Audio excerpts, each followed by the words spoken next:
এক জুমার দিনে আক্রান্ত হয়ে আল্লাহ 7 দিন কেন রাখলেন? অনেক ভাবলাম, তৎক্ষণাৎ তো মরতে পারতো। ইয়াংরা চিনতো, অনেক মুরব্বীরা চিনতো না।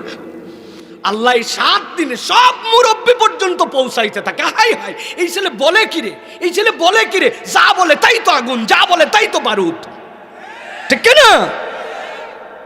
আমি আপনাদের কাছে বলতে চাই, জাতির কাছে বলতে চাই, ওসমানের জন্য মায়া কান্না করে লাভ নাই।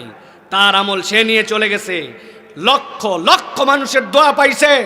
এখন আমাদের যেটা দায়িত্ব, সে বারবার বলেছে যে আমার হত্যাকারীদের বিচার করতে হবে। আমি যদি হত্যা হয়ে যায়, একটাই আবদার, একটা সুষ্ঠু বিচার করে দেখায়েন। আবেগের বক্তব্য দিচ্ছেন, তোমাকে বিদায় দিতে আসি না, এই সকল কথা অন্য লোকেরা বলবে, আমি বলবো, সাধারণ লোক বলবে। রাষ্ট্রের দায়িত্বে যে থাকবে তে দীপ্ত কণ্ঠে বলবে তোমার বিচার করব, তোমার আসামিদেরকে ধরে দৃষ্টান্তমূলক শাস্তি দেব, এতদিনের আলটিমেটাম দিলাম, চেষ্টা করব। এটা হবে রাষ্ট্রের প্রধানের বক্তব্য। রাষ্ট্রের প্রধান কোনো আবেগ দিবে না, ঠিক না?